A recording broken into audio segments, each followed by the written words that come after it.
Hi, this is Christina Laster. Happy Monday, everyone. Here to help you learn how to, educate your child more successfully so that they thrive. And while the government is working to flatten the curve, we're working to increase the learning curve. How is everybody? I hope you're all well. I am here with a special guest today. His name is Dr. Daryl Woodard, coming to you from Milwaukee, Wisconsin. I have to say that when I was traveling around on my educational awareness campaign for how are folks doing, how are our children doing across America, I met this brother and he was speaking my language. Okay, he was speaking my language, and I said, "Look, you got a sister for life." And so it wasn't just the fact of everything that he was involved in, it's the fact that I understood and he understood that what we were dealing with had to be dealt with a sense of urgency and had to be dealt with a sense of intentionality. And so, Dr. Daryl, you go ahead and tell the people who you are. Well, thank you very much. I consider it a privilege and an honor to be your guest. Again, my name is Daryl Woodard. They some call me Dr. Dub. D White is my pen name. I am the founding editor of readforpeace.org. That's the domain. It's READ, the digit 4, PEACE. And we host on that website our publication, Peace Readers International. And PEACE is an acronym for promoting equitable, accessible community education. I'm a career educator, been a school teacher, counselor, principal, and so I've learned the value of literacy. And that's what Yes. our publication is all about. If we can get people being more literate, everybody can have live a higher quality of life. That's our whole endeavor. So, and let's talk about that because out here in California, I was looking at the data, right? And that's when I start asking you, well, what's the data? What does it look like out here in Wisconsin? Because, we just making these comparisons. Uh-huh. And we see that there was definitely a problem with children being literate, right? Just 67%. And I was focused on the Black children when I was looking at the Black student data. 67% of our kids could not read or write at grade level in California. And I was like, this is dismal, right? Mhm. And we understand that some students may have some different types of learning styles. Dyslexia, one of them. So, how is that looking out where you're at? Absolutely. Well, it's no secret that Milwaukee is the poster child, particularly for people of color. We have the highest incarceration rate for Black men, and we have the highest recidivism rate for Black men, not only in the state of Wisconsin, but particularly Milwaukee. And our sisters of color are not too far behind. Wow. And what the common denominator, and again, currently I'm working with juveniles, with young juveniles. I have some ministries, some networks with some men who have spent some time in the system. They're doing positive things now, I want to say. They're doing great things now. But the common denominator is literacy. We find that about 85% of our juveniles that interact with the system are not literate, are functionally illiterate. Over Wow. 60% of adults that find themselves on the wrong side of the law are functionally illiterate. And so, again, if we can get people to just read, if we can just get people to become literate, not only will they live a higher quality of life and have a better opportunity, but even those who have done okay, who are on the right side of the law, even their quality of life will improve because they won't have to spend their tax dollars to house Right? those that find themselves on the wrong side of the law. You, And so, yeah. ironically, you would ask that question, but Milwaukee is the poster child. So we know exactly what you all are talking about out in California. So, do you find that the children, the students, the teens that you work with have some maybe mental health issues or learning special needs for their learning types. Do you find that to be true?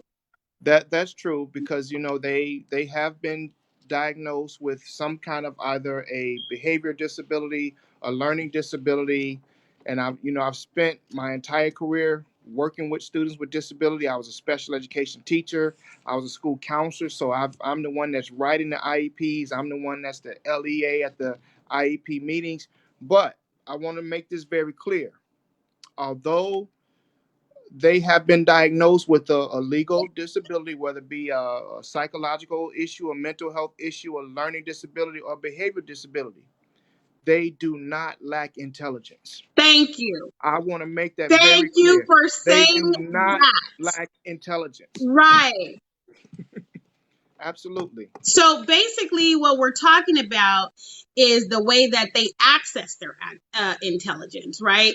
That's And it. that looks different than, you can't make these comparisons. You have to treat each child. And I always say this, like, every child needs an IEP. I mean, every Yes. child needs an individualized education And plan. that's what No Child Left Behind was supposed to do. But, Right. that's a whole nother conversation. Yeah, that's a whole nother day, brother. And so, what do you find to be a success strategy when you're educating these children that have multi layers of issues, living in communities where they've been devastated, subjected to poverty and other things like that? And so, what do you find to be a successful strategy to teach them and get them excited about literacy? Absolutely. And I appreciate you asking that question. I'm gonna tell you, it's all about relational capacity. Relational capacity. Now, I've spent some significant time in the schools in both Illinois and Wisconsin. And I want to make it very clear, I do not like the politics. Even as a young Me teacher, neither. Me people neither. they thought I was a rebel, but I did not like the politics. And as I got older and involved into administration, I still don't like the politics.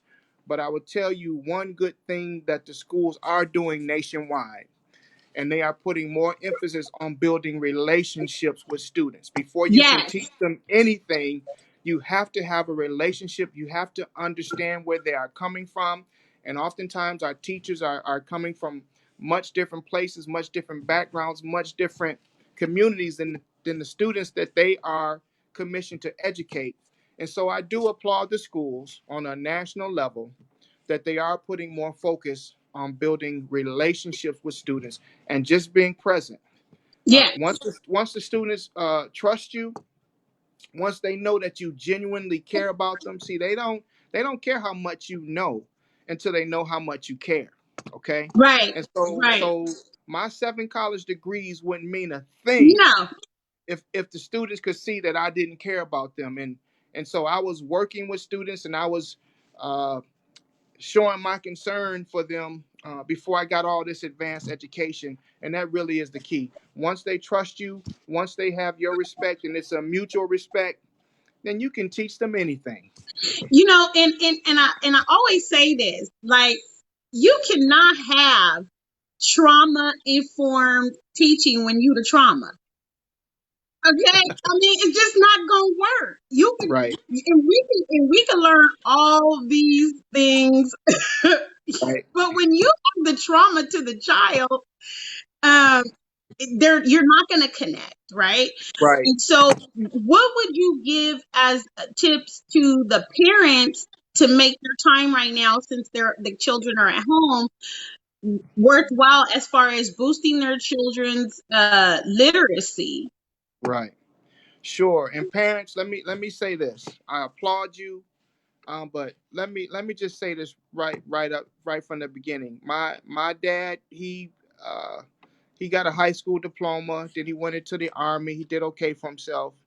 My mom actually dropped out of college when she had me, and so me being the way I am, when I came of age, I went back to that same college and got myself a degree. I did that. Okay. I did that for my mother in Chicago. But you do not have to be an expert in math, parents. You don't have to be an expert in language arts. All you have to be is an expert in caring about your child. That's what I'm talking Just, about right there. just be present for your child. And there's, for all practical purposes, probably some subject matter that your child is going to understand better than you do. Okay, well, sit down and let your child teach you. Just show an interest. You have these videos and all these things these days. Instead of putting that video on to occupy your child while you do something else, just sit down and watch the video with your child. Hmm. Engage. If it's a funny kind of video, a cartoon or something, and something silly happens, just go ahead and laugh out loud. Just laugh with your child. Let your child see you laughing. Just engage by showing an interest. You don't have to be the expert. No. Just show that you care. Just be present. And I guarantee you that will go a long, long way. And so, I appreciate you saying that because I always say 90% is showing up, Uh-huh. 10% what you do when you show after you show up, right? And so, Absolutely. we just have to be mindful, and it doesn't have to be fancy. Right. I mean, you don't have to be a physicist to teach your child a science project, or You do not. you don't. And Just be present. right, I mean, I literally have put had my kids do planting, and then let's talk about what that's going to look like, right, as it grows, as it sprouts under the dirt. Let's do that as a project, right? Yes.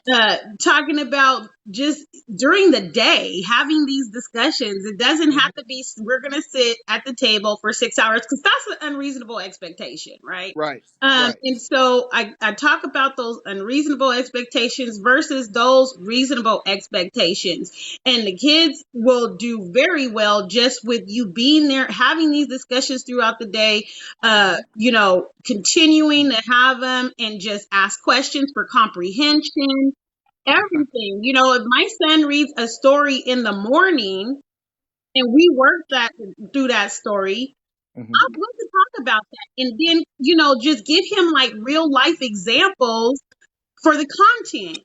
And I appreciate you saying, have them teach you something that you may not understand, because it is proven Uh-huh. that if someone can teach something, they know it, right? Absolutely. Absolutely. Absolutely. And so, what would you say for students that may have, like, what could the parents do for strategies as far as dyslexia? We know that there is a large population of Uh-huh. students that suffer from dyslexia. Absolutely. And I'm glad you're talking about disabilities because in the work that I do, being a special education teacher, being a counselor, over the years I've had to be educated. I've gone to these presentations that medical doctors and psychiatrists and these people do, and they talk about ADD and ADHD and all these things. Let me tell you, if everything they say about it is true, then I have it also. Right. Okay, We I all have do. I We all I got have something. I have some of these disabilities myself. Okay, Right. but you are talking about some very practical things, and you mentioned specifically dyslexia. Okay, so I did do a little research, and I do want to share a website. Okay, and it's DM and then the hyphen ed.com. And they have some good tips, some good ideas, some support, specifically working with students or children that may have dyslexia. And there's also another one called AAAmath.com Okay. that they address dysgraphia. Okay. Okay. And so I say, parents, be present with your children. Just show an interest. You do not have to be the expert, but there are some resources available to you that if you just spend a little time looking at these resources, doing some researching, searching through the website, you can get some practical tips on how to work with your child. And again, you don't have to learn it all at once. Okay, if you can just pick up on one idea and emphasize that idea for a while until you get it, until your child gets it, okay, then you can go on to another idea. So don't think that you have to be the expert and all this stuff. The main thing you can do is be present, However, there are some good resources out there for you to use also. So what if the parents, because I'm finding that um some parents are don't have access to technology right now, which it's like, how are the kids supposed to do distance and online learning if Hmm. the kids are not offered the technology? And really, my first thought is to tell these parents to send an email to a case carrier and tell them they need an urgent IEP addendum meeting over the phone, and I Right. need a computer added to my kid's IEP so that they can Absolutely. access their education. But that's for Petty Thursdays. No, I'm playing. Right. I Right. call it Petty Crocker Thursday. But anyway, really seriously though, we Hmm. can't expect everybody to have a computer right now, even though I Right. know that they need one. And some people told me they still operating with flip phones, and I'm like, okay, how are the kids supposed to get access to these online resources without the technology? So, what would you Absolutely. recommend for that? Sure. And when you first started that question, I was immediately thinking, well, you can go to the public library and they have computers at the public library. But even now, with this national, international health crisis that we're facing, even the libraries are closed. Not only are the schools closed, but the libraries are closed also. But what parents can do, I tell you what, you parents learn to advocate for yourself because your child has rights, particularly students with disabilities. Yes, They have rights. And so, what you can do is you can request an IEP meeting for your child, even if your child already has an IEP, even if your yes, child's already been diagnosed with the disability. You can request a meeting at any time. You don't yes, have to wait for the 1 year review. You don't have to wait for the 3 year review. You can request a meeting at any time for any kind of change, and schools are obligated to honor that, and you're also allowed to have an advocate at the meeting with you, just so you right. know, because sometimes I tell you, and I've sat in these meetings to my chagrin, where we had a meeting before the parent arrived, and the decision was already made before the parent ever I tell arrived. parents that all the time. And Lord help me if say the parent don't show up, or they jump for joy, because sometimes the parent may have transportation challenges or different things, and parents just understand that you have rights. So just advocate for your child, and that's another way your child is going to respect you for advocating for him or her. And you can ask questions at the meeting, and you can have someone who is versed in this IEP process, and the students with disability, the special education student. You are actually allowed to have someone that has that kind of knowledge, someone who does not work for the school system. You Right. can have that person present with you at that meeting to advocate on your behalf. And schools are supposed to inform you of that. And I'm going to tell you something else, and this is to my chagrin, and I've worked in places, places that have had economic challenges in the community.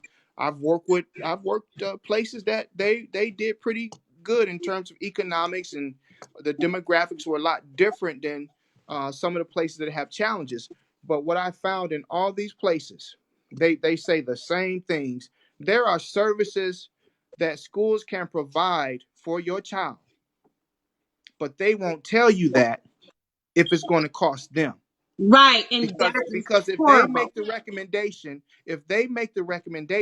then they're responsible for paying for it. So what I'm saying, you don't know, too many times for my own comfort, I've sat in meetings and they say, well, don't bring this up and we can't mention that, because if we offer this service, that means the school is going to have to pay for it. And so that's why you parents need to have an advocate present with you, and anything that your child needs, the school needs to accommodate your child, even if it's going to cost them money. And so Right. that's how you can get access to technology. If that laptop computer, if that iPad is going to help your child learn better, then the school is responsible for providing that for your child, but they are not going to tell you that. Okay. And so even though schools are not formally in, and there's a closure, I saw Mhm. that the Secretary of Education said that doesn't restrict you guys as districts from playing your part in providing what Absolutely. the kids need. And so my Absolutely. first thought was for Hmm. those parents who do not have technology, they still are on literally on the clock. And so request that Hmm. IEP Hmm. addendum Uh-huh. meeting, Uh-huh. 504 addendum meeting, and Hmm. add technology on there. Ask Absolutely. what as a matter of fact, create a list of what your child is going to need during Yes. this time and Yes. put that in that addendum. And you need to be asking for that IEP stat urgent, Absolutely. right? Absolutely. And Absolutely. if they violate that, then that's just a civil rights violation. It's already Yep. egregious what is Hmm. happening with children that don't have the ability to access their education and are Uh-huh. dealing with, you know, sorry, dealing with a disability or learning difficulties and challenges. Hmm. But we need Right. to be able to help them to be successful in being able to access their education. And I'm sorry, my camera. Let me fix my camera here. Happy Monday. And so, if you could think of a way that these children can still get their services and supports, because everybody can't do the kids having them have services and supports on the phone. How we gonna get them to sit there for 30 minutes? I mean, it's Right. not gonna happen. It's just really Right. not. And so I don't know if you have a recommendation about what that IEP request should look like now during this time of social distancing. Absolutely. And let me tell you something. Even though the schools are closed, the administrators are still going to work. I know. Okay. Uh-huh. So you can call your district administrator. You can email your district administrator. And again, there's a school district in Illinois that I do want to applaud. I started my career in this district, and they are actually providing some education. Not only are they providing lunches for the students while schools are closed, where they have where you have access where the kids can still get a lunch, but they're also providing some lessons for the students where they can continue to learn while we're dealing with this national health crisis. Right. Okay, this is what parents can do. You have the American with Disabilities Act, ADA. You have the equal rights, and all these things are married together. Just do a little research. Okay, look into equal Act, and there are some resources that are available to you. And not only are they available, but they are your right by law. These services are available for your child, and you can also find where the local advocacy is, because you don't have to navigate this by yourself. If you didn't study to be an educator, you might not understand these things as well as educators do, but you do have a right to have an advocate for your child. And so look up the American with Disabilities Act, also the Equal Rights Act. All these resources are available for you and your child by law. And speaking of that, what should that escalation process look like when you realize that your rights are being violated, even though you put in that request, right? And so I Hmm. always tell parents the same thing you are, don't do it by yourself. Uh, Hmm. I don't care if you gotta go to before social distancing, because I don't want nobody turn me in thinking I'm hanging out with more than 10 people, y'all. I know y'all. And so Right. um it was my thought was always, if do not enter into the meeting with by yourself, even if you're going and say I gotta reschedule because of XYZ, I need to seek legal counsel, I need to do whatever. Show Uh huh. up, because of the reason you told they want Uh parents huh. to show up. But even if you have to go get five neighbors and give them a coffee and tell them to nod when you nod, you better go in there with somebody, because I'm Absolutely. telling you, everybody already has a role. And so, what should Absolutely. the escalation process look like now, that the admin is still there, and Hmm. there are needs that need to be met? And if the parent asks for the IEP meeting over the phone, online, whatever, so that they can get what they need and don't get it, what do you think that escalation should look like? Absolutely. First of all, just make sure you whatever you do, put everything in writing. Okay. And so when you have something in writing, you have a record of it. Okay. And so if it ever comes to a point where we're put in a position where we have to prove ourselves, and we know that happens, Yes, just make sure you document everything in writing. And there are legal experts that focus on education law and focus on schools. And again, before have to go into your pocket and spend your well-earned money just to protect your rights, follow every channel that you have. If there's someone in the school system that you do have a good rapport with, someone that you do trust, use that person to talk to, express yourself with, and maybe there might be a solution where everybody wins. Where the school and the family are working in the best interest of the child. That is ultimately how it should be. that's how it But should but be. but we know the way things are supposed to be, and the way they really are is not always the same thing.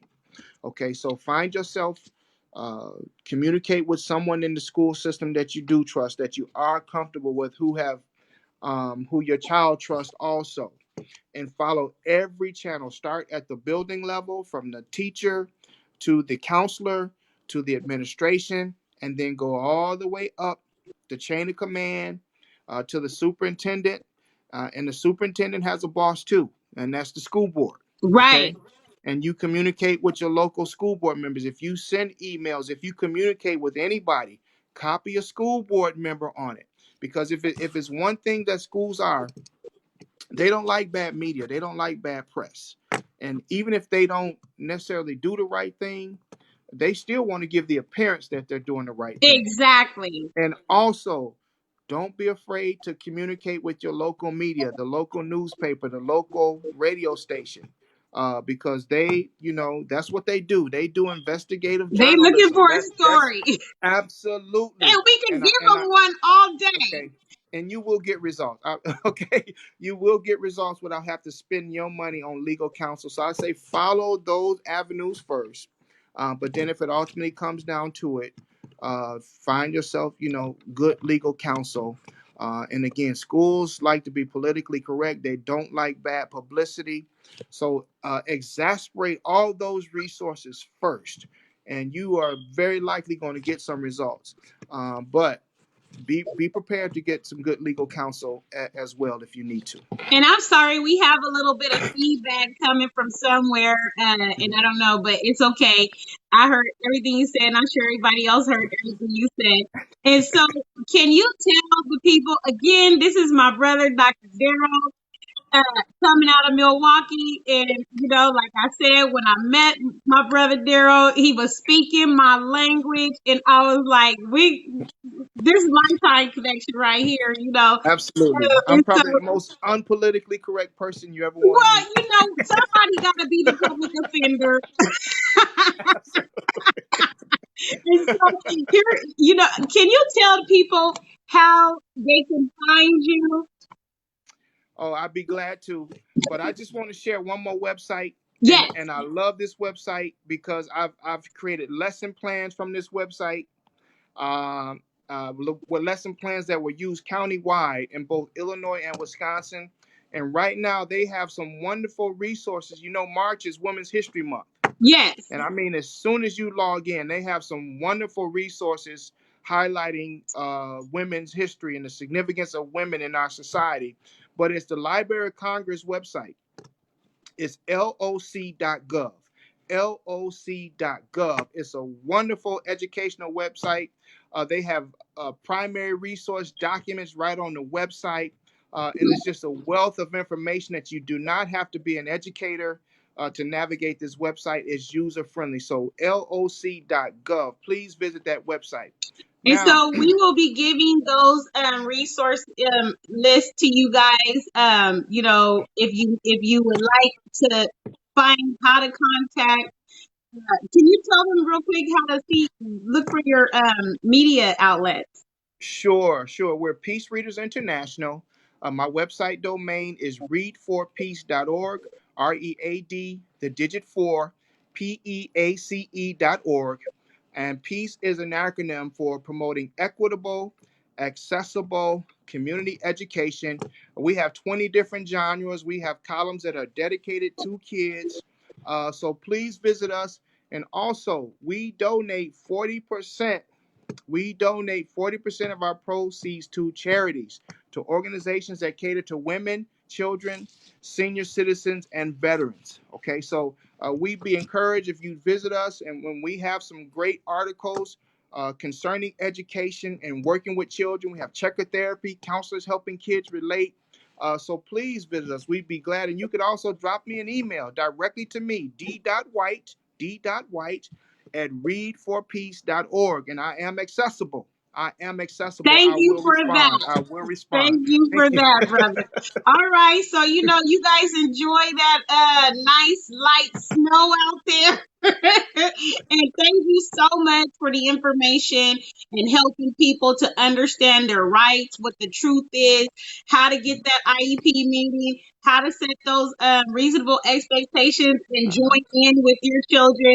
And I'm Absolutely. telling you, we're gonna let the government work on flattening the curve while we work on increasing the learning curve. This has Yes. been a great time talking to you. I will talk to you later, my brother. All of my American children, we love you. We care about you, and you are amazing. You can do amazing things. And you, parents, you made them to be, and you are great too. We can do this together. We can do this. And so I will see you guys again the same time tomorrow. Have a great day. Thank you. Thank you.